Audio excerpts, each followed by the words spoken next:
Okay, I'd like to welcome everyone to today's Skill Builder webinar. Thank you so much for joining us for this webinar on developing surveys using the collaborative survey development process hosted by REL Northeast Islands. At this time, I would like to introduce Erin Stafford, a research associate at REL Northeast Islands and co-author of the Survey Methods for Educators series on which this webinar is based. Good afternoon and have a great session. Ashley. Welcome, everyone. Thanks for joining us today. It's exciting to see so many people from different parts of the country and with different roles and from different organizations joining us. This session, as we've heard, builds off the first of 3 guides that have recently been published by the Institute for Education Sciences that are produced for practitioners in the field. They're guides that are for people who are interested in developing, administering, and analyzing surveys in real education and practical contexts. All 3 guides are available for download, as you can see on the screen. Today we'll be speaking directly about part 1, which is developing surveys using the collaborative survey development process. For those of you who might be like me and love agendas, this is a mix of what we'll be talking about today. During the session, we'll talk about what collaborative survey development is from our perspective and some of our experiences working with people in the field in a variety of contexts to actually make surveys that are useful and relevant for them. We'll be talking about what collaborative survey development is not, how educators and administrators have implemented it, the various steps in the process, and we'll model some of the activities and resources that you can find in the guide. As we talk about what collaborative survey development is, I think it's important for us to situate the context in which this set of guides came up. So as we sat down about 4 years ago and we were working with some practitioners from a variety of education contexts, state education agencies, local education agencies, policymakers, what kept emerging were we wanted to know what the research needs were. We would ask them, what can we help you with? What can we work with you on? And a lot of the questions that emerged from them were what we would see, maybe for those of you who come from a research perspective, is some basic descriptive questions that they weren't finding in their data systems. How many students are taking online courses in my state? How are early childhood educators using data and assessments? What training were principals getting related to English learners? And so we sat down and we started thinking about, wow, there's a lot of opportunity for survey projects here. At the same time, I had a conversation with a superintendent from a district up here in the Northeast, and he said, Erin, our problem is not surveys. Some of our districts, they have so many surveys. There's too many surveys. The problem is that the surveys that we have just aren't very good. And so he found it interesting that we were doing so many survey projects. He said when our surveys are not very good, either people aren't responding to them, or at the end of the day, we aren't even getting any of the actual answers that we need to make decisions on basic issues of policy and practice in our district. And so as we sat down to talk about what we could do as REL Northeast Islands, the idea for this series came about. And so today we're going to focus on just the survey development piece, but then there are the other 2 guides focus on then what to do after that. And I'm going to give it to Claire in a minute to talk about that. Again, these guides are written for non-technical audiences. So for those of you who are researchers out there listening in today, we know there's many a textbook, volume, course you can take that provides a lot of background and a lot of complex information. But these guides are really intended for on the ground, how do I get some information back from target populations to make some decisions for my people.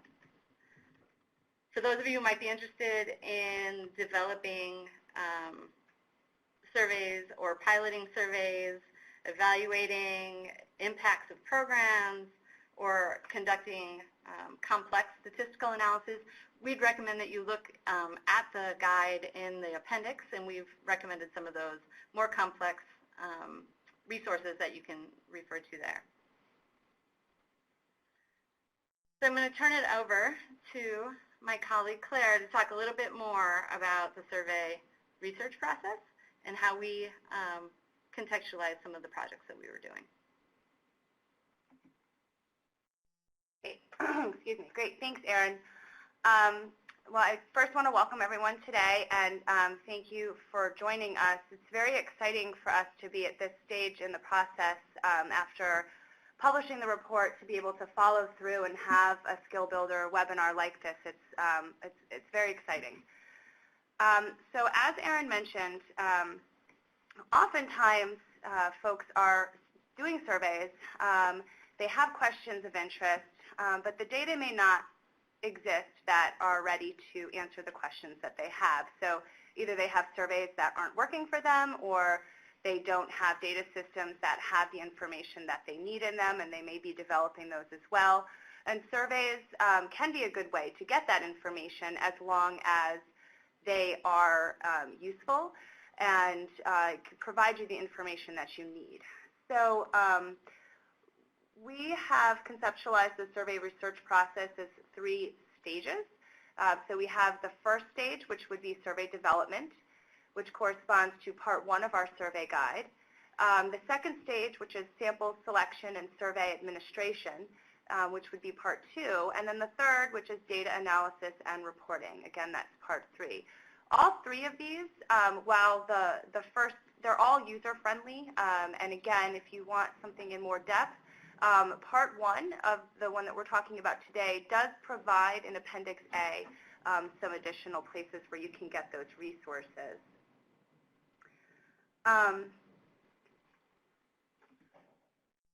So why develop surveys collaboratively? I think that's a good question, and we're actually going to put it out to the group first, because of course we have our own answer here because we created a guide. But let's first hear from you what you think the benefits are to collaborative survey development. And what might be your hesitation? So we have 2 chat pods that should have popped up on your screen. If you could take just a minute or 2 to respond to both of these questions, that would be great. So Emily, definitely having different viewpoints and perspectives, getting higher quality data and information. Kelly, oh, these are all great ideas popping in. Stakeholder involvement, we hear a lot about that in various different aspects of education now. Again, diverse perspectives, these are all great ideas. That buy-in is coming up as well. Hesitations, yes, too many cooks in the kitchen. It's hard to get everyone there to the room, even to have the cooks in the kitchen. It sounds like people are busy. Getting that honest discussion and dialogue, yeah, it takes more time. These are all very common, and we've heard them through a lot of the projects that we've worked on. This is great. Wonderful. There's a couple more people typing, and then we'll go back to the slides. So from our perspective, we believe that collaborative is a process that includes educators, researchers, and content experts. So especially within our context here at REL, we have researchers, and we've worked with educators, content experts. Often we think of our educators as our content experts, policymakers, state-level educators. But within a smaller context, it could be the similar people. Allows educators to leverage the expertise of individuals within and outside of their organization. So we saw that multiple people were saying, well, different perspectives could be a benefit for doing a collaborative survey development process. It's also a process that reduces the burden on any one individual. So although some of our hesitations might be the time and the burden to try to get everyone together, the reality is that when we collaboratively develop a survey, it's not just one person who is responsible for everything.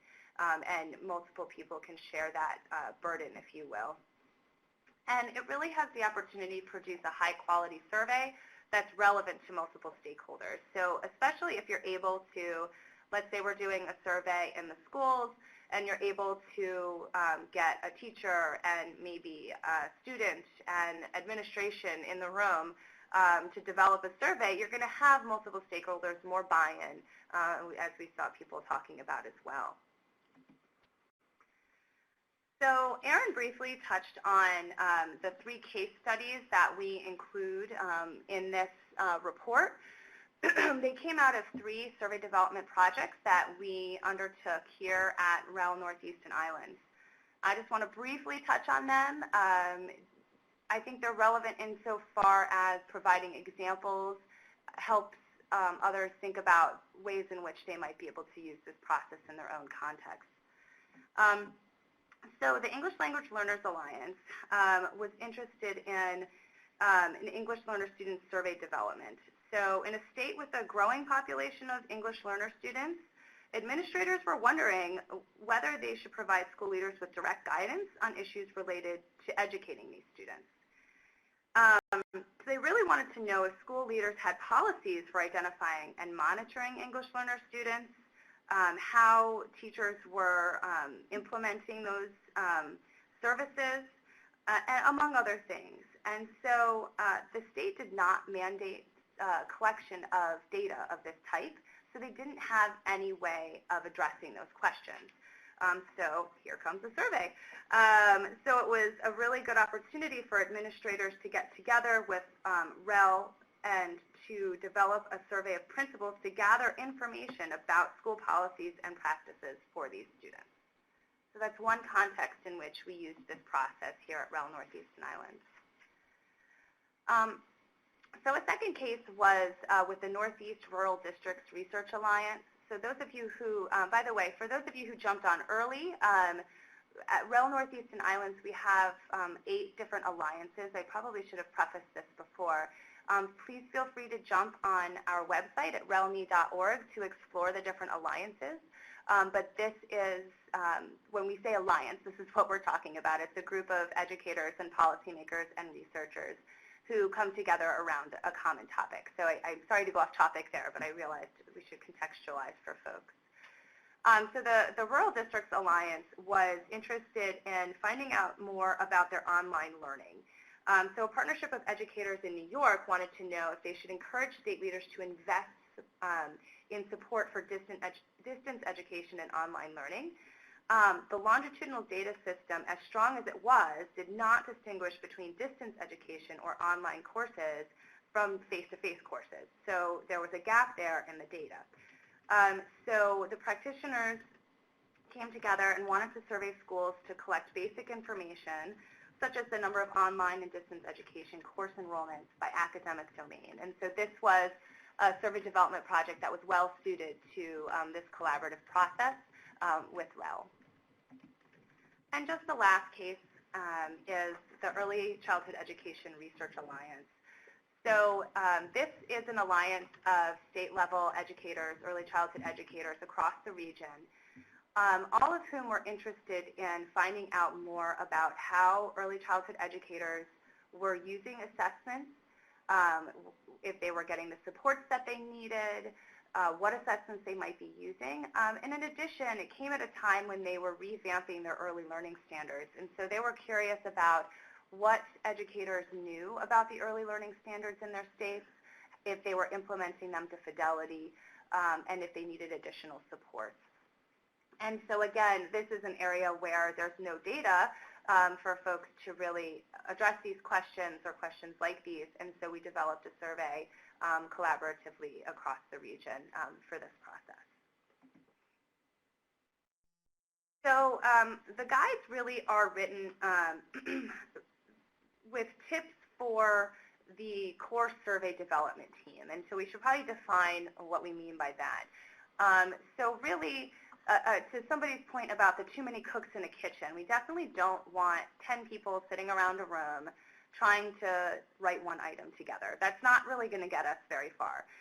We definitely want input from multiple people and multiple stakeholders, But in terms of who's actually driving the bus or pushing that survey development process forward, we really think of that as the core development team.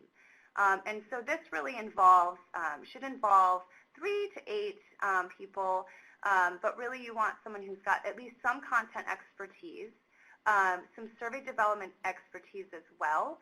We recognize that in some contexts you're not going to have a survey development expert, but at least somebody who has engaged with these materials or has, has that mind is important to have as part of your core development team.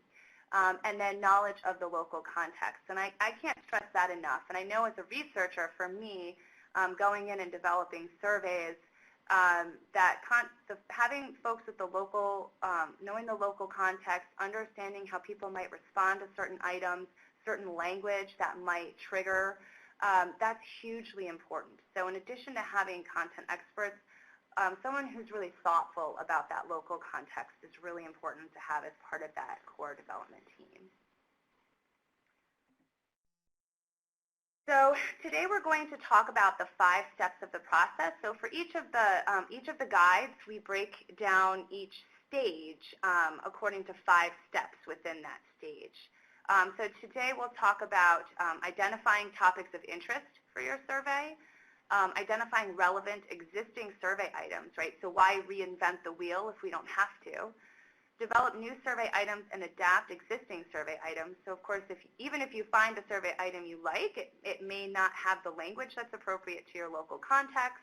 Perhaps it was written for college students and you want to adapt it for a high school context. And then we'll talk about reviewing draft survey items with stakeholders and content experts, so out of that core development team, and refining the draft survey with pre-testing using cognitive interviewing. And Erin's going to talk us through what cognitive interviewing is. It's a wonderful approach to really looking at your survey and making changes to those items. So I'm now going to pass it over to Erin to talk about steps 1 and 2. Thanks, Claire. So let's get started. Again, as we go through this is just a method that Claire and myself and some of our other colleagues have found that actually has worked for us in the field. So as we're going through this, I encourage you to think about your setting, your stakeholders, who you might be working with, and how your topic might apply to some of the things that we're talking about today, and how you might actually apply some or all of this to your actual work. So when we talk about step 1, which is identifying topics of interest, and for those of you who've been a part, I know many of you have been a part of developing surveys in the past, it's a common issue or potential pitfall. You get a topic that you're going to develop, say a survey, and you go right to, okay, let's start writing all of the items. And so you get sort of in this process of maybe putting the cart a little bit in front of the horse. And so for me, step 1 is probably one of my favorite steps and one of the steps that might take the longest, but really I think has served us the most in the long run. So let's say you've identified a basic need. Let's just say you've been tasked with redesigning professional development in your district. That's the task that you've been given.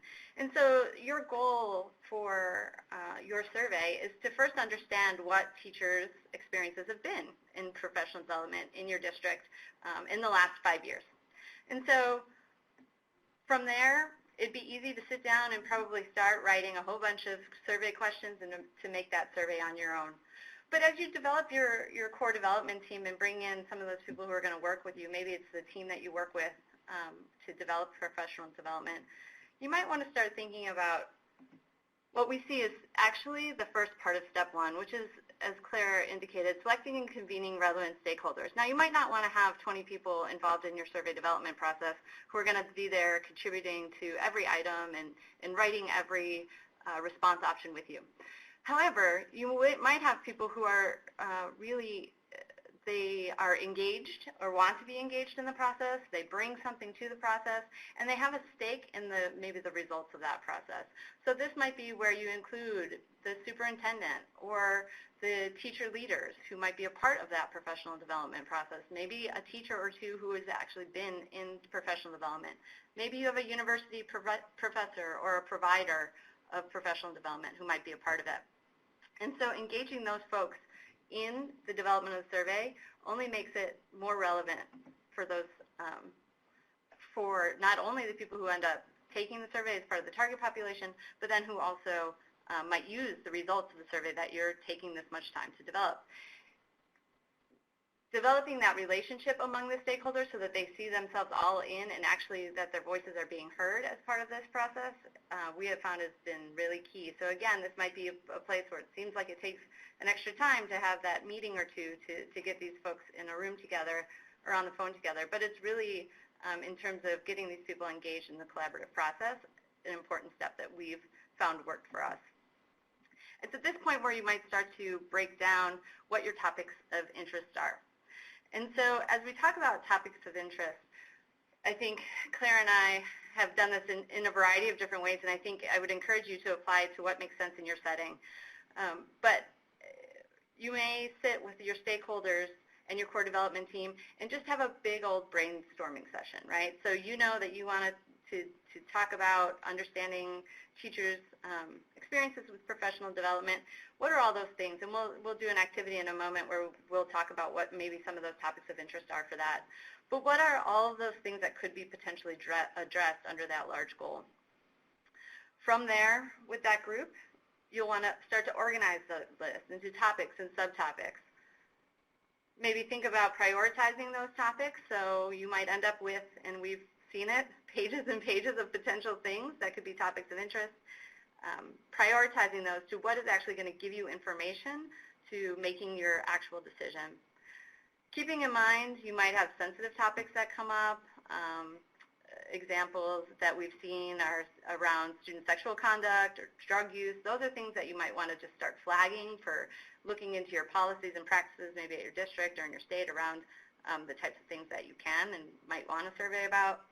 And then also thinking as you're identifying your topics of interest, what are some of those demographics of the target population that you might be going after that might be interesting as you go to make your decisions. So you might want to know what subject a teacher teaches or what grade level a student is or things like that. And you'll want to put those down on your topics of interest as well. As we move from identifying the topics of interest, we develop what we call a table of specifications. This is also can be called a survey blueprint, or some people just call it a basic outline of what the survey is. And so we'll show an example of that. For those of you who do have the guide open, it is in one of the appendices, one of the examples that we've used for the early childhood project that Claire just mentioned.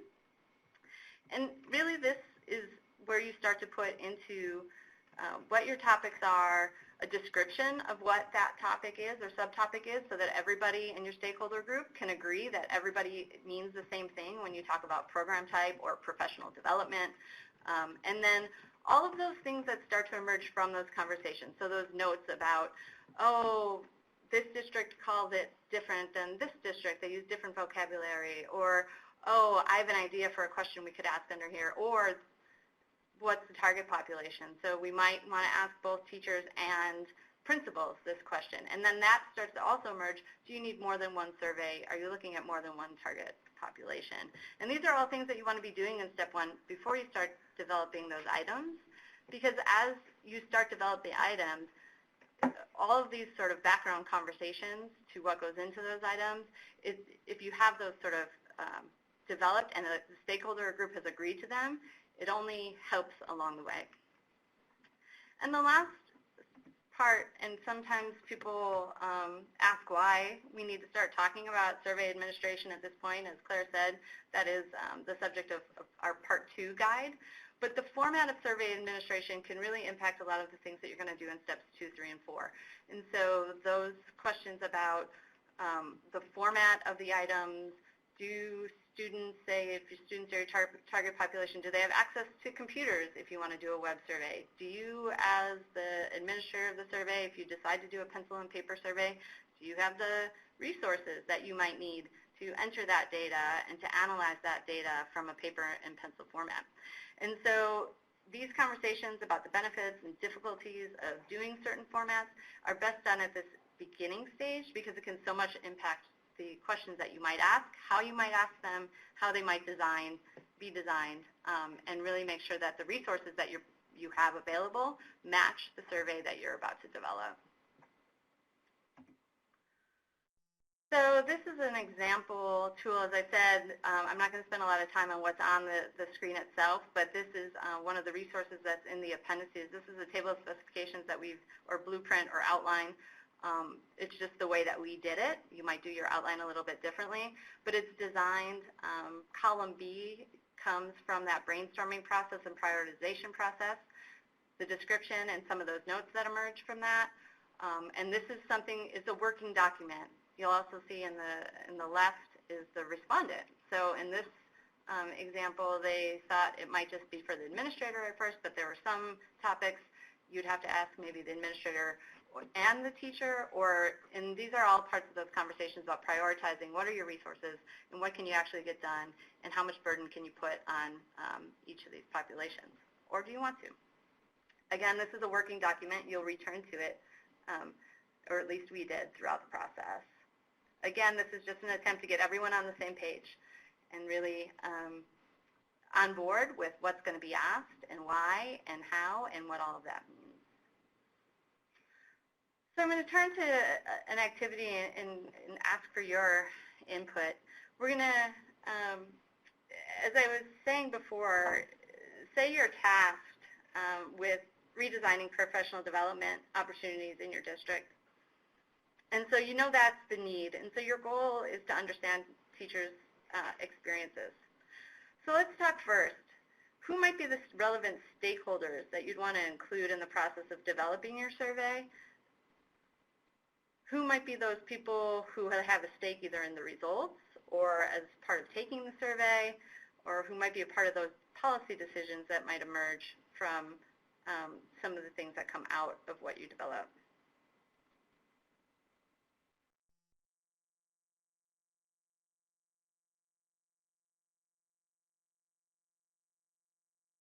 Good, Abby. Teachers, administrators. Margie, yep. Central office personnel, the teacher union, right? Because it can impact some of those maybe laws and rules and contracts that are in place. Department chairs, parents, students. Good. Right, Jennifer, so see all the lists that Jennifer has posted. I mean, right, there can be a lot of people, right, when you're talking about professional development for quote-unquote teachers, what are you talking about? Are you talking also about support staff? Are you talking about administrators? Are you just talking about classroom teachers? Are you talking about those people that are just teaching core subjects or all subjects? So, right, there's a lot of things that are going on there. And so you might ask to just narrow down your whole project. You just want to look at professional development for math teachers in the first year and then go from there, or just for classroom teachers, or just for the administration. So, right, there's a lot of relevant stakeholders. And inviting those people to be part of the process not only helps strengthen your survey, but also gives you champions out in the field once your survey comes out. And I know one question that we got prior to this session when people were registering was, how do you get people to respond? And this I see as one of the key things, having champions out in the field who understand what the survey is about and why it's important, and having those people then telling all of their colleagues and friends is one of the things that we've seen as one of the key things to getting response rates later, and we'll talk a little bit about that. Now let's talk about what your topics might be. So again, you've been charged with looking at redesigning professional development offerings for your district. So what might be some of your subtopics under understanding teachers' current experiences with professional development in your district?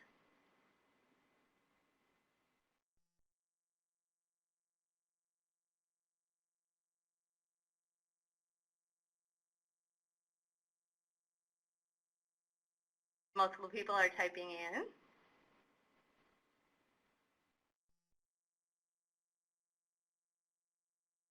Great, Tamika. So did they find what they were given is useful? Were they able to implement some things that were provided to them through the professional development? Effectiveness, at least from their perspective. So what were some of the subject matters that they had taken in? Exactly. What time of day? What's a good time of day or time for you to be a part of PD? Do you have time off to even attend PD? So what is your school structure like? What is your day structure like? Your workload, scheduling. So see, some of these things are things that come up, right? And we'll see how these things might be important, because you can have a long laundry list of things that you could be covering through the survey. So some of this would then lead me to think maybe we need to refine the specifics of what we're trying to get at in the survey. And so you might go back to your table of specifications and think, okay, what are we specifically trying to look at? Do we want to just look at the logistics of it? Or are we talking also about the content that might be offered?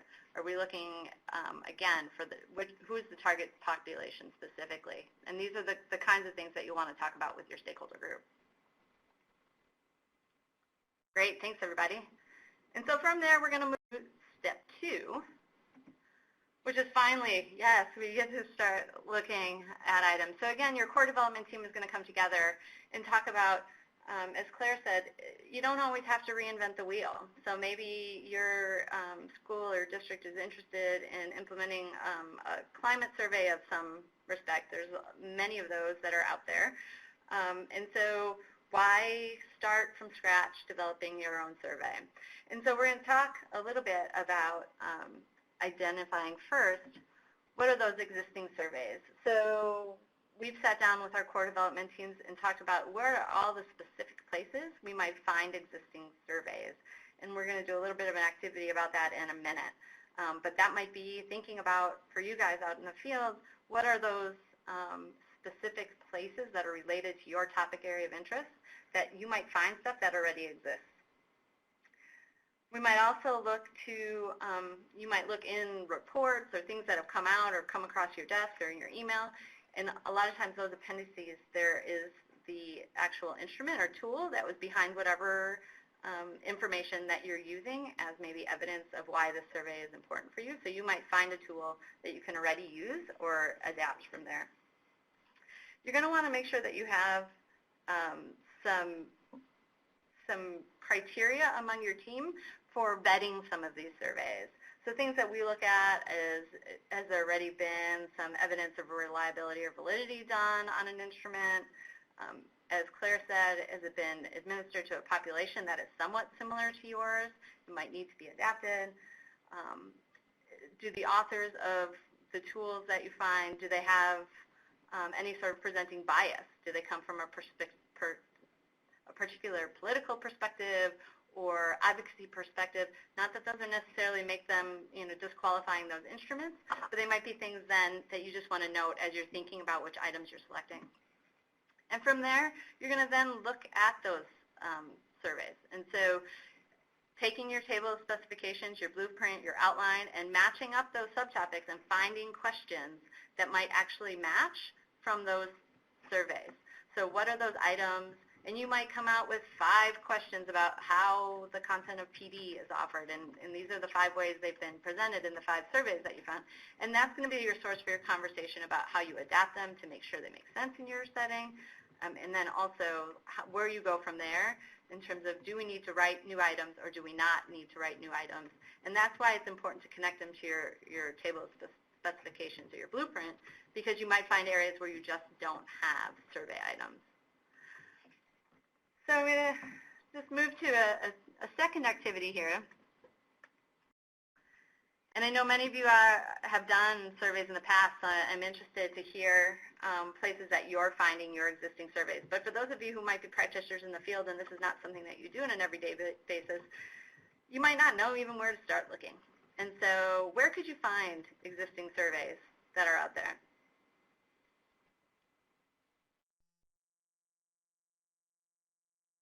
So you can choose more than one of these. Where are people finding them, or where might you look if you have not yet done this?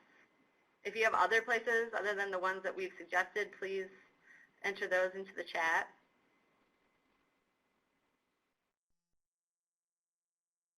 Jennifer says in-house, so things that they've already done, and then with people they collaborate with, right? So you might be already working with somebody on this project or another one that might be working in a similar subject matter. Mental Measures Yearbook. So you might have some formal texts and some formal resources that are out there, and this is why this organization or this group is good for that, right? So you might reach out to a survey or research professional who might be able to connect you with stuff. You might be able to reach out to somebody at your SEA or LEA who might be able to tell you some stuff. This is great. Just one side note on this is about, well, two things. For those of you who do web searches, and we do those all the time, just making sure you note what you're putting in as your search terms. So for the online learning one that Claire had referenced before, you might say online learning because that's what we call it. But in the field, it's also referenced as distance education, virtual learning, and so you might want to do web searches on a variety of those search terms. And one other thing is, as you find surveys that you might implement or think about implementing part of, reaching out to those authors of those surveys and asking for permission to use those. One thing that we've found is that a lot of times people are more than willing to have you use their survey items, especially if they're not in the public domain.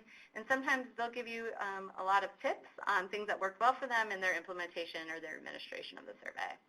And so these are things that we've found helpful. And from there, I'm going to turn it back over to Claire to talk about 3 of the process. Thanks, Erin. And it's really great to see so many people responding and participating in these activities. You know, making this a skill builder webinar, it's obviously difficult to have a back and forth over this, but it's nice to have the reach. So these activities are really designed to get you engaged in the process. Also, I just wanted to mention that we will have a question and answer session at the end of presenting the 5 steps. So please, I know Ashley's been kind of trying to get folks to put anything in the chat, and I know that we are being as thorough as possible, but please do, if any questions pop up, please feel free to write them in the chat, and we will have a question and answer session after we've kind of walked through the steps.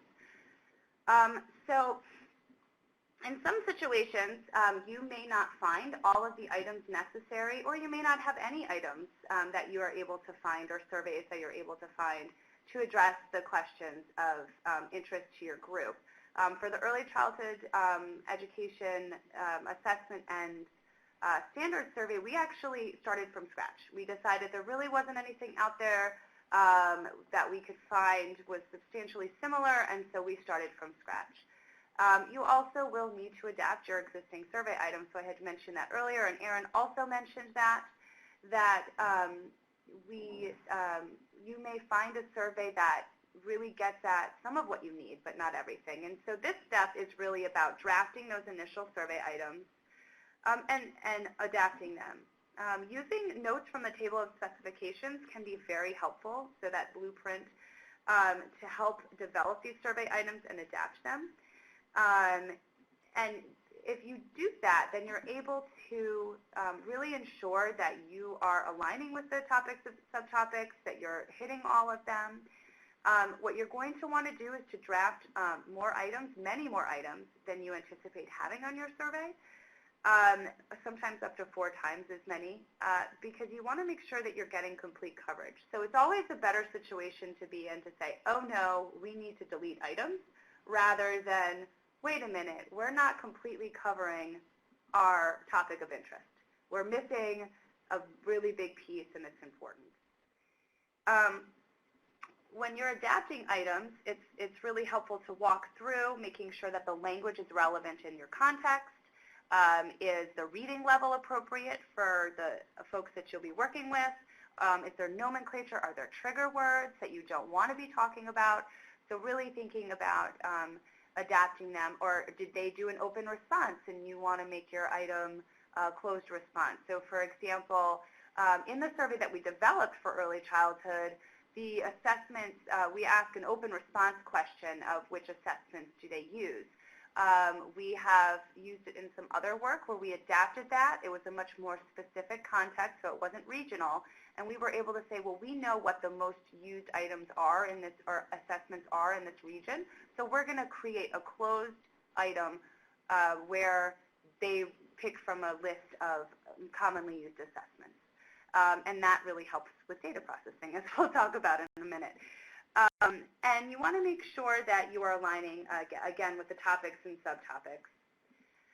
Developing an analysis plan is something that is a good idea to do at this stage. It makes sure that you are prepared, that you know that you have items that will help you answer any research questions that you have or questions of interest. And are you asking those questions in a way that's conducive? So as you can see here, we have an example tool, an example analysis plan. It's also provided in Appendix C of this Part 1 of the guide. So you can see we have a research question, several research questions in the first column. So those are the overarching, so how are rural and non-rural high schools in the greater capital region of New York using online learning? And then we have the survey items that pertain to that research question, or really that topic, right? And so we can see that we know that we're at least covering those topics. And then we can say, okay, well, based on those items, the type of item it is, the data it provides to us, we're going to be able to do these types of analyses. So we'll be able to look at the means and the standard errors.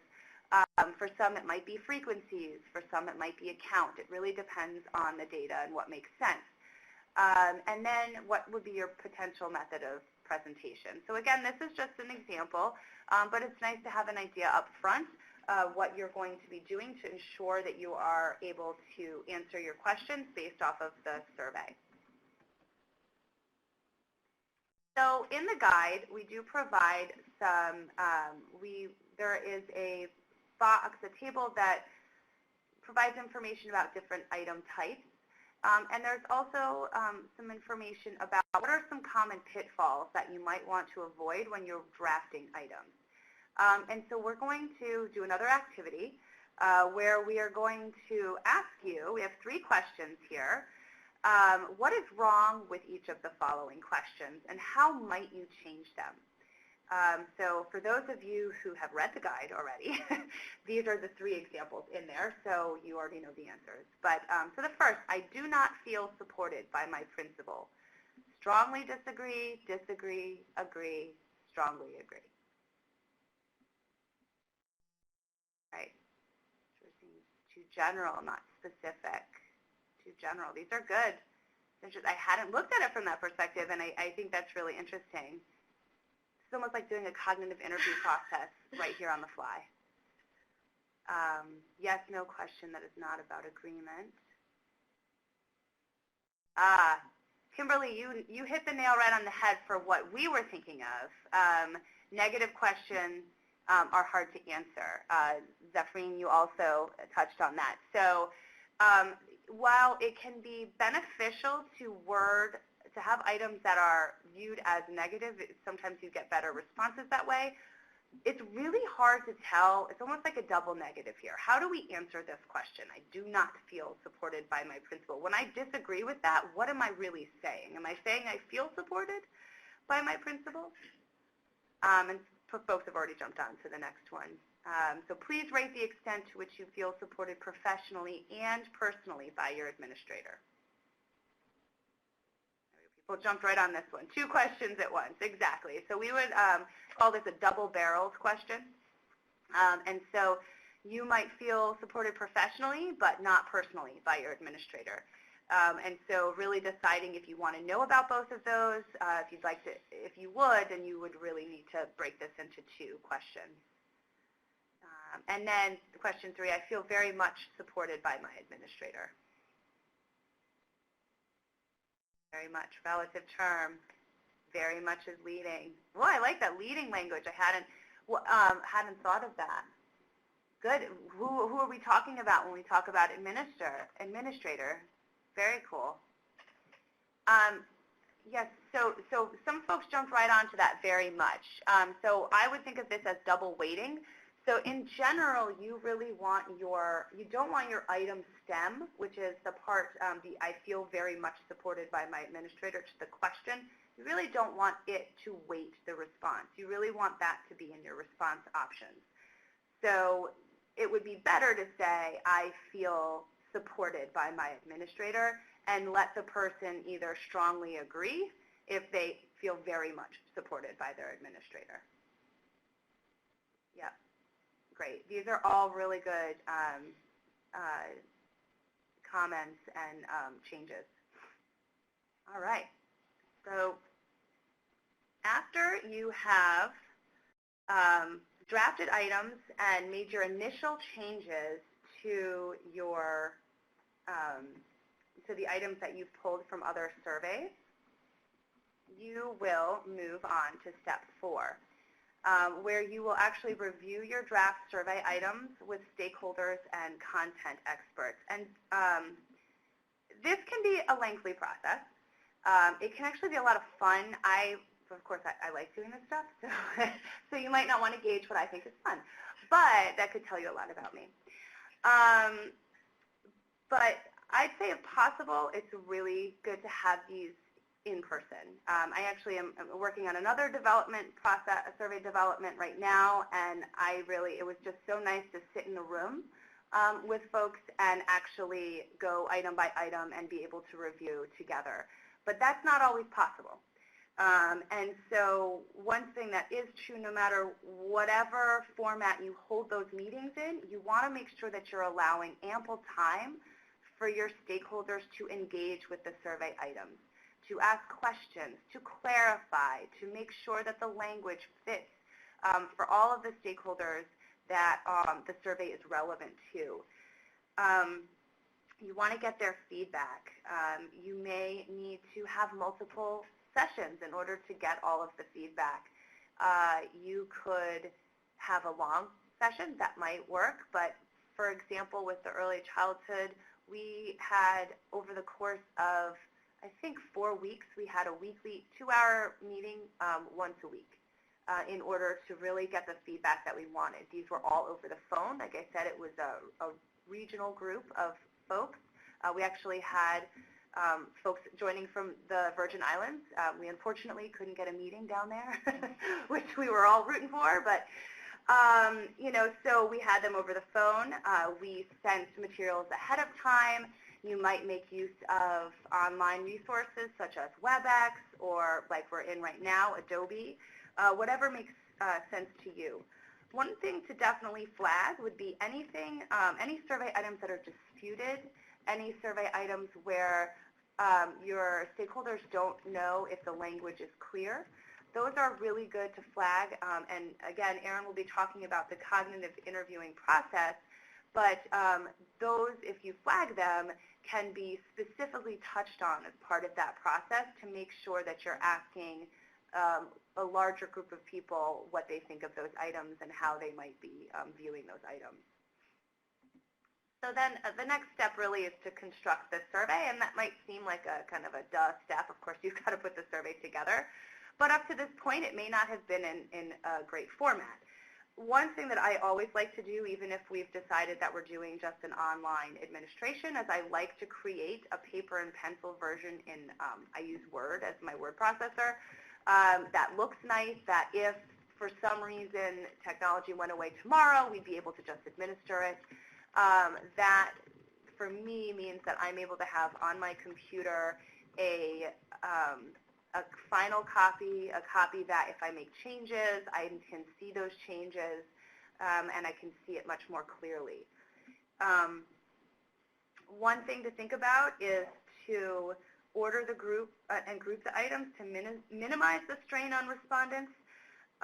So this was actually, there was a question submitted during registration that asked about how do you balance the need for a psychometrically sound or a good survey with the minimizing the strain on respondents. And this can be difficult, right? So for those of us who are a little bit more technologically savvy, we know that factor analysis can be a great way to create scales from a measure. And oftentimes surveys don't lend themselves to that because you are really trying to write to your audience and ensure that you may group items based on what you think fit together nicely underneath a common item stem. And so at that point, you're really making it much more difficult to do some of these other things.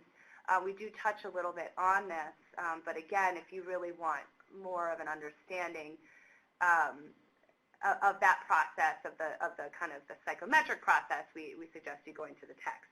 That was a little bit of an aside, but make sure your survey is not too long. Make sure it's easy to take. Again, finalize the format of the survey. Decide if you're going to have two different methods of administration.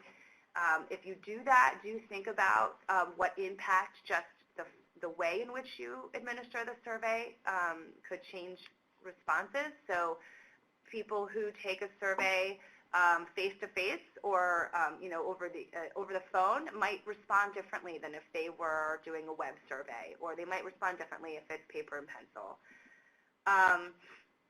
And then it's important to start thinking about your supporting materials while you're developing the survey, but we talk in more depth in part 2 of this series about how you might develop the introductory letter, or if you need to write a letter to parents to let them know that their children will be participating in the survey, those types of supporting materials. So another activity, because activities are fun, how might we handle the following scenarios? So your survey development team, content experts, are a busy group of 6 state-level practitioners located in offices across the state. Scheduling a time to meet in person for item reviews is difficult. What are some approaches to overcoming this issue?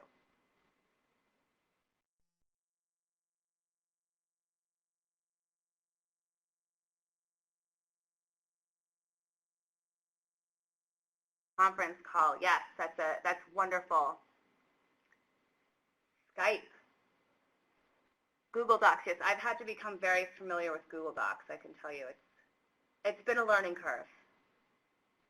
These are all really great resources, and a lot of them are free. I mean, one of the things that we should mention is, and I'm sure Erin will mention it later, is that there are a lot of really great online distance connectivity tools out there that and often they're free, like Google.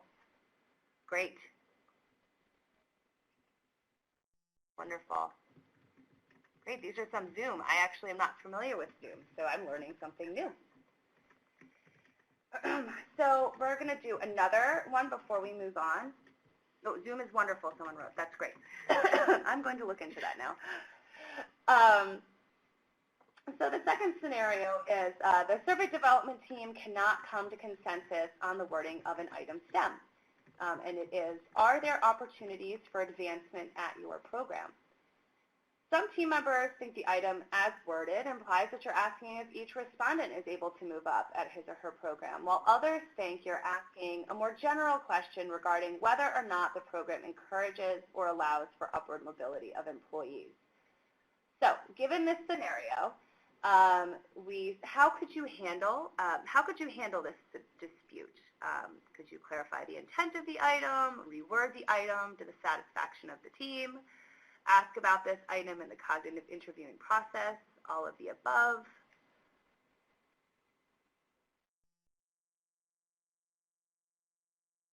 The trick question. So of course our advice would be all of the above. It's nice to see, one thing I did forget to mention, we're talking about rewording the item to the satisfaction of the team. I will say that that's not always possible. When we say to satisfaction of the team, it doesn't mean each individual team member. Sometimes there are items that it's really impossible to come to complete consensus on. But all of these are really good strategies for ensuring that each of your items is going to garner the information that you want it to. And that's really the crux of what we're doing, and actually of what Erin is about to talk about when she talks about step 5. Great, thanks, Claire. And so now we move to step 5 of 5. And again, I mean, I think the point of this for us is getting to a point at the end of these 5 steps that you feel strongly about the survey that you've created, that it's going to get the responses and the information and data that you need, but then also that the target population that you're aiming to survey is feeling like the survey allowed them the space and the opportunity to actually answer the questions in the way that represents their experiences. And that's something that I think, while this step is one I feel like often might get skipped by teams, is one that I think is the most important for that reason. So for those of you who might not be familiar with the term cognitive interviewing, depending on where you sit in the world or your past experiences, this is a technique that's often used in usability testing for products, formative evaluation. It's a process by which you identify and correct problems with surveys that involves administering the survey to someone while you're sitting there watching them take it. And so when we do these processes, we encourage the people who are taking the survey in its draft form. So again, you've already gone through content experts. You've already potentially run it past your survey expert who might be on your core development team or in your stakeholder group. You might have already run it past those variety of stakeholders in step 4. But what we've really seen is that until it sits with somebody who actually has not been a part of the process, has not seen it, doesn't know what question is coming next, you might not learn exactly how it works or it functions, whether it's paper-based or it is an online format. The attempt here with this methodology is really to improve a variety of factors, and for those for us are the clarity of the survey, the relevance of either the survey items, so are they speaking in the language to the people that makes sense to the people who are taking it, the length and the flow. I think many of us have probably been on surveys before. You're like, is this over yet, right? Like, how many possible questions? Does the flow make sense? Like, oh, I thought I answered questions like that already. And so the idea is that by testing it out in this way and actually watching people in real time take the survey, you can identify some of these areas that are going to be potential pitfalls, right? So things that might add to selection bias, right? So if somebody just decides that they give up, they open it and the instructions are so long they can't even read it, they just close the survey, right? So then you have a whole bunch of people who are not responding. Or you have items that are confusing to people and they're not seeing a response option. And so by that, they end up skipping items. And so then you might have numerous items that you actually need information in order to make decisions that half the people who took your survey have actually skipped or answered incorrectly. And so when we talk about cognitive interviewing, and I know there's a question about it with piloting, I think it really depends on the survey that you're doing and how you're doing it. So for us, with the projects that we've been working on recently, cognitive interviewing has been a way for us to pilot or pre-test. For those of you who might be doing a larger survey or something that you'll want to be doing over time, you might want to then do a full-on pilot of the survey, but we really recommend doing this step prior to a full-on pilot of the survey if that's the path that you're going to go down. The point of this is to find those pitfalls, those areas where people who are the target population who might be confused or not feel like the survey is actually speaking to them.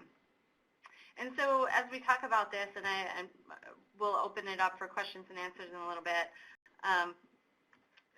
first we talk about preparing for the cognitive interviews. And again, this can be as formal and complicated as you need it to be, or in some ways we've done sort of down and dirty versions of this. And so you're going to want to first think about how many respondents are in your target population. So if you only have one target population, you might have somewhere between 3, 5, 9. The research says up to 15 cognitive interviews, but really you'll be able to tell in the first 2 or 3 or 4 times if people aren't getting past the first page of your online survey, or if they already don't have response options to even even identify who they are. So you might say, which of the following are your roles, and their role isn't even on there, and so that's the point that they would quit. And so there might be those simple things that emerge after only a few. Recruiting your participants, you're going to want them as close to your target population as possible. So if you're doing something on teacher PD, what are some of those teachers who are in the schools right now taking PD who might be able to take this for you? You might be able to incentivize them to take the cognitive interviews or not. And so these are the decisions that, as your core development team, you're going to want to talk about who's going to conduct these surveys, who are you going to conduct them with, and then what's the protocol for developing it. And for those of you who are have the guide open, there is a variety of these resources in the appendices, one of which is the cognitive interview protocol, which is really just an interview. You have the person take it, you explain to them that you're going to watch it, and then you have a series of follow-up questions that you might ask about the flow. How did it feel? What did you think about the lakes? But you also might, as Claire pointed to in step 4, you might have, that question about the administrator. That's something that you really want to follow up on. And so you might, have a set of questions just on that one item. You might also notice that there's certain items that somebody struggled with. And so they might say, I don't know what I would put here as they're taking the survey. That's something you'll want to follow up in after they finish the survey to say, okay, I saw you struggle with question 10. Tell me a little bit more about what was going on there. And they might tell you a variety of things. I didn't understand the words in the questions. The response options didn't speak to me. This doesn't really represent my experience. And so getting those only helps you then think about what items you could be fixing and taking back to your stakeholder group to discuss. So once you're prepared and you think about how you're going to capture the data, we've captured the data using recording. We've also just done it where we've taken notes on a draft copy of the survey as we've been doing it. And so we have done a variety of ways of thinking about how you're going to collect that data, but collecting it as close as possible to the time and to the realistic words and struggles of the participant is important. I see that there is a question in the chat about changes we've made to surveys after cognitive interviews, and we'll get to that in a minute because I think both Claire and I from our variety of projects have many, many things that we did not even see as issues that have emerged in cognitive interviews, and then you see it and you're like, wow, I can't even believe we put that vocabulary word in there or that acronym or that response option. So we'll get back to that in a minute. And so you talk about hosting the cognitive interviews, and now this is something that might be, some people might love to do this, like people like Claire and myself.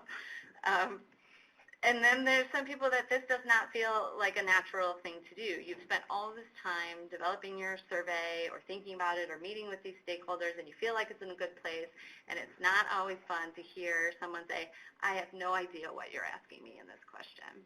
And so creating that environment where you allow somebody to speak back in that way, asking clarifying questions and creating a relaxed atmosphere for them to be honest and open with you is really important to this process. I think there's always a urge to explain an item, especially if you see somebody struggling through the first sort of think aloud portion of the cognitive interview. And that's the part where you might encourage them just to respond how they would if we weren't listening to you. So what would you pick? And then really noting that and following up on that after they complete. Explaining to them what we really meant by this is X doesn't really help the process for you because you don't understand then what they're struggling about and why it's confusing to them or why it's not representing the experience that they're hoping to give you in the survey. Those follow-up questions are really key. And so as you'll see, for those of you who might be looking at the protocol, there's general follow-up questions. So how did you feel about the length? Do you feel like you would complete it? How long do you think this would take you? Those kinds of questions. And then there's those specific ones that say, okay, now let's look at question 12. What did you think about? I noticed you struggled with this, or this is a matrix question. Did you understand? In what ways did this make sense to you? A variety of probes that are there in that resource. And so you can check that out for an example. And again, you can do this in whatever way makes sense for your situation. This might happen face-to-face, so you might actually sit next to somebody who's taking it. We've done it in a variety of ways, as Claire said, using a variety of free softwares. I know somebody mentioned Zoom. We've done it also using, depending on what you might have access to at your organization, WebEx, Adobe. We've done it over conference calls with a free Join Me link. I mean, you know, we're not here to say any of these are the best or what you should use, but it's been really helpful where somebody's been actually able to take it, and we've been actually able to see what they might be checking on, where you can watch people's, if you're doing an online survey, you can watch their mouse, their pointer, and where they're trying to click, and they might be trying to click on something that's not an option, those kinds of things. And so the more you can be a part of that process, but also make the person feel comfortable about taking the survey. Once you're done with those, with the actual cognitive interviews, it's really important to think about how you're then going to do something with all of that information that you just collected about all of those items. And so this is something, again, it can be as simple or as complicated as you want it to be. But gathering that data, organizing it, and then thinking about how you might actually refine the items once you have it. And so we've created a variety of systems depending on our projects about how to do that. It might be as simple as take all of the feedback on question 10 and put it in an Excel document next to each other. You might, we often code the information, so you might be coding it to say, oh, this person for question 10 had an issue with the clarity of the question, or this person had an issue with the relevance of the question. So clarity being, do they even understand the words that were there, or you know, do we have acronyms or vocabulary issues? Relevance might be, that's not really what we call it in my school, or that's not really how it's referred to. That doesn't really speak to me. And so those kinds of things. The other thing we talk about is coverage. So are there response options missing, and those kinds of issues. So we like to code that information so that when we go back to our core development team and talk about how we might change the survey, that we can have a structured conversation versus just saying 5 people said a lot of things about a lot of things and now we don't know what to do. And so making those sessions that you follow up is as structured and organized as possible, and then documenting how you make those changes to those survey items is really important, because you want to see, okay, we started with that and now we're here. And then that's how we changed it when we met with our content experts. They changed it from what we thought to this, and now we have this target population that's telling us all these other things, and you can see how your items develop over time. It's at this point, too, once you've refined your items, and we'll practice one item in an actual real setting, from a real setting that we did. Once you've done that, you want to then go back as you've changed your items and look at your analysis plan again. So you've changed a whole bunch of items. You might have changed maybe from a closed-ended question to an open-ended question. You might have changed the number of response options. And so all of those things impact your analysis plan. And so keeping that up to date is really important as you then think about steps 2 and 3, which are covered in the other guides, but how you're then going to administer the survey and then how you're going to do your analysis. So from there, now you have worked with your team to actually create a survey. And so one thing I do just before we go on to the activity, these example coding books, again, this is just one way that we've done it, and we put in some examples there of feedback that we've gotten on different things before. So you'll see the category and then how we categorize that from there. So was it a support for the question? Did somebody have a question about that question, or did they have an actual suggestion? And so these are, again, I'm not going to go over them now, but I'm going to encourage you to look at those and see the type of feedback that we've gotten through cognitive interviewing. And it might give you a little bit of, back to the question that was put in the chat, some information about, wow, maybe the item that we had originally presented isn't really speaking to where we want that item to be and how we might need to change it. And so here's another one. These are, again, both in the appendix that you can see. when you download the guide. So speaking to how you're going to revise it based on the feedback. So again, I want to return to the item that you guys all did the activity with Claire on other opportunities for advancement in your program. And so this is an interesting question. We put it out for cognitive interviewing. And so here is some of the feedback that we got from doing these interviews. So when somebody got to this question, they said, for who? For the staff? Is that what this means? I'm going to say yes, but it's not clear. So that's one of the questions that would make me want to close the computer and not finish the survey, right? Number two, you know, there's not a lot for me in terms of advancement, but we do hire assistant teachers, other teachers, so there is some opportunity. But I was thinking more about myself as opposed to my staff. So I think there's an issue there. Third person, seems pretty straightforward to me. Fourth person, I have no idea what this question means. And then the fifth person, again, about the career ladder, so I'm going to put no because I'm in charge. It might be difficult to answer if it was posed to a teacher, right? So this was this question was posed to an administrator. And so now let's thinking about all the variety of feedback that we got through the cognitive interview just on this one question, right? So this seemed like a good question when we met with our stakeholder group, and then they reworked it, and now we have this question. So how would you change this item based on some of the feedback? What would be those conversations that you'd be having as a core development team about what you edit or change this item?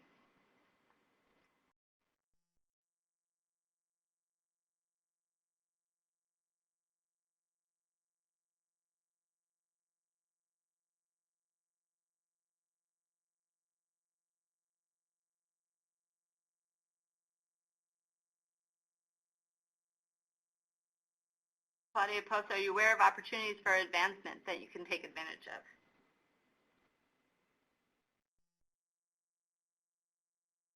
Again, the question that might come up would be who. So this is where really having a clear target population that's taking the survey might be important. Betty brings up a good point. So, and this is one thing that we didn't talk about.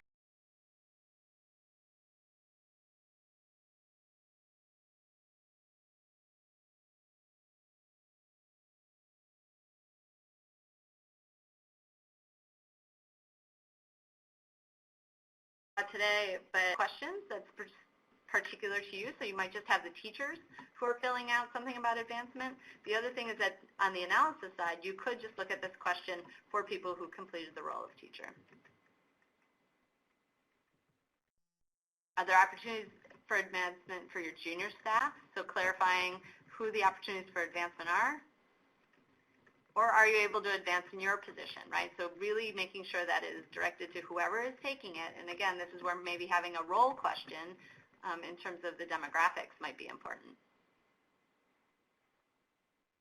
And then are your colleagues able to advance? So people's perceptions, and that might get to how people perceive, you know, what is going on, whether that's true or not in their setting.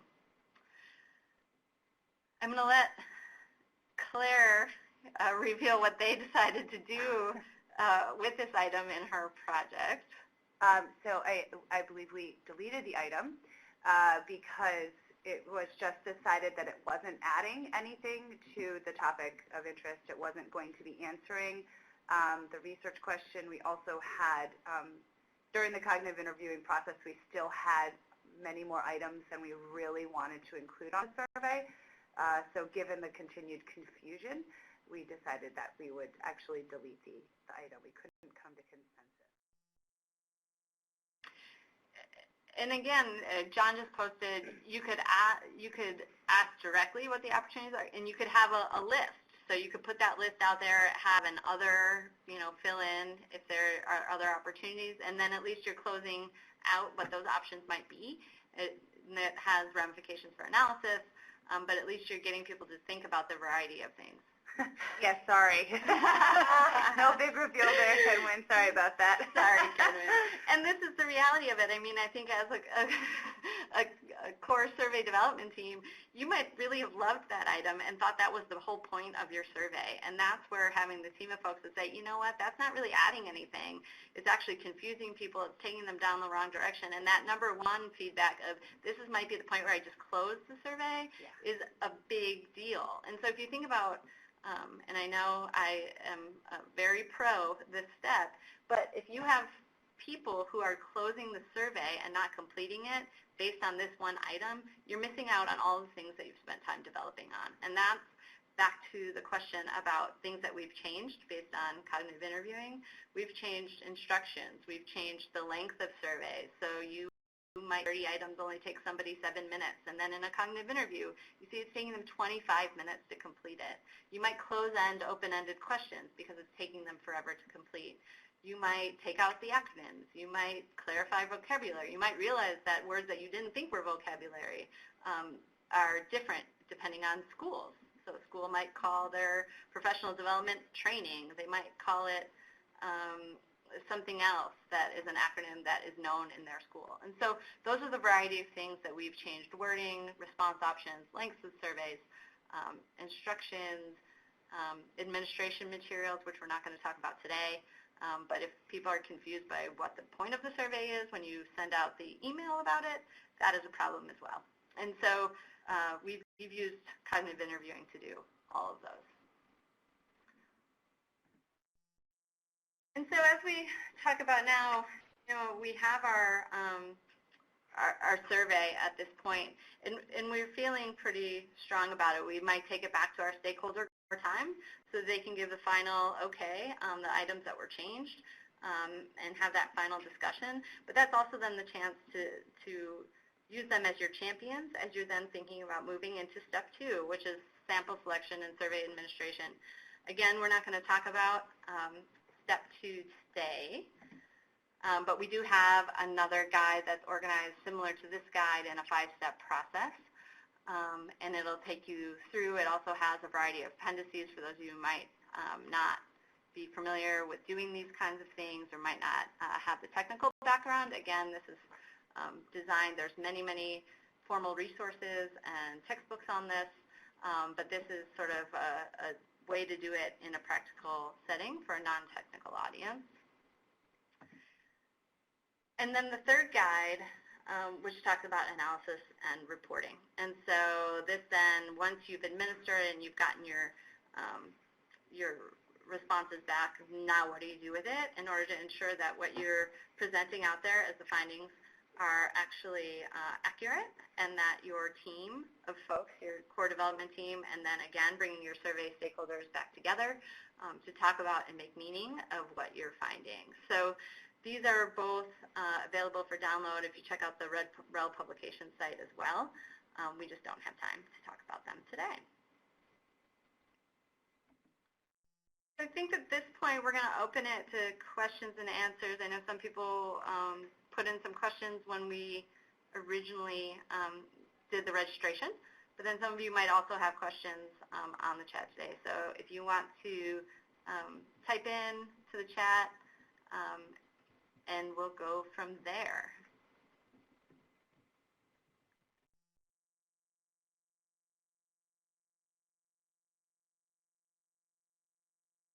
I'm going to start with one actually that was posed to us in the registration. What are the most common pitfalls, would you say, Claire, administrators make when trying to gather data in a survey or through a survey? Well, I think one of the pitfalls could be doing it on their own. So as everyone can tell, we're big fans of not sitting in your office and doing it all by yourself. One of the problems, and it's actually come up in a recent project that I'm working on now with the school, is if you do it on your own, then you really run the risk of over-surveying. So it could be that you send out a survey to the students about what are their after-school activities, and then someone sends out, is already planning a related survey, or a survey that could be related enough that you'd only have to send out one survey. So I think that's one real context that's happening right now. Trying to do too much with your survey, so really focusing your survey. So again, I say that you can collaborate, you can try to kill two birds with one stone in some situations, but in others, it's really important to prioritize. What are the topics that are important this year? What are the topics that are important, during the fall that might be different in the spring? And so really prioritizing. I think that those might be some of the common ones. And folks, please feel free to chime in, too, in the chat as well, if you've seen some pitfalls in your work. So there's a question in the chat. What is your experience with the sequence of questions where the final question is open-ended or the final group of questions are open-ended? That's a great question. I mean, I think it depends, again, looking back at your topics and your subtopics and the priority that you have. So you might have an open-ended question that is a high priority question. I would look at your flow of your survey. So usually we don't put big open-ended questions at the beginning. We like to warm people up with a couple of close-ended questions often. But sometimes if you leave your open-ended question all the way to the end, people start to want to be done with the survey. And so if that is one of your priority questions and topics of interest, I would recommend putting it up earlier in the survey, especially if you have a group of open-ended questions together. If that's really what you want to get at, I would put them earlier and maybe space them out as seems to make sense, depending on how they're topically related. Claire, I don't know if you have anything additional. Yeah, I mean, I'd say open-ended questions are great for getting details about things, or if you don't really know the right response options, it's great. Another approach is to have a closed-ended item that has an open-ended possibility, right? So you have an other and people can write in. You always have to keep in mind your data processing at the end. And one of the pitfalls that we talk about with open-ended questions is, let's say we ask, how old are you? And it's an open-ended question. Well, if I type in 36 and another person writes out 36 and another person says 36 years old, that's all the same answer, but those are three different answers. And so those are just some thoughts on open-ended questions. Betty, you asked how often is too often with surveys. It's one of those, it depends. So I'd say that it's too often if people are annoyed with your surveys. I think that's the best way to put it. So of course, if you're discouraging people from answering your surveys just by virtue of administering a survey, they don't even care what it is, the topic that you're doing, that's too much. And so that's where the people who are really familiar with your local context are going to come into play. So if you are at a school and you're developing a survey and you think, well, we've got administrators, they're familiar with the context, we've got support, but you don't ask the teachers, and the teachers in their faculty lounge are saying, oh man, I'm so tired of getting all these surveys, that's too often, and you need somebody there to help you give you that context. I think for those of you who are in either in schools or in districts or at the state level, this is where coordinating with some of your colleagues could be really important. So you might only want to go to teachers or districts once a year, a couple times a year. And so you might want to combine what some of your topics of interest are into one survey, so then it only seems like one survey to the target population, but you're actually getting data on a variety of topics that are of importance to you in making decisions.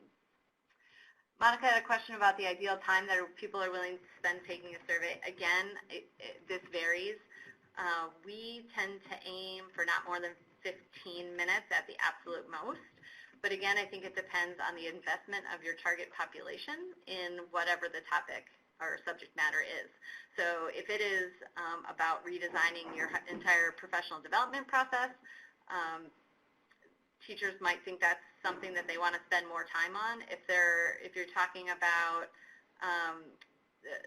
7th grade students deciding like what their after-school options might be for next year, you might want to keep that to less than 5 minutes. So thinking about who your target population is and the amount of time and investment they might have in what the outcome is of that survey really is what we use to guide our process in deciding the ideal time. Again, your cognitive interview, if somebody sounds like they don't want to complete it after a certain amount of questions, that is something to follow up with them and try to see if it is actually the time. And we've actually asked them, would you spend the time to take the survey? And people are usually pretty honest about when they might not finish. And so that's an important thing to know at that time, not once you've already administered the survey. And the mode of administration, too. So, of course, you wouldn't really want to spend 15 minutes on the phone with somebody. That might be a little bit labor-intensive. I recently spent 15 minutes on the phone with somebody as I was getting interviewed, and it was too long, especially with kids in the background. I also, someone asked a question about the few responses to the course surveys when they're posted online. I think that's a really interesting question. I imagine that probably gets to a little bit of what Erin was just talking about, but what's the incentive to complete an end-of-course survey?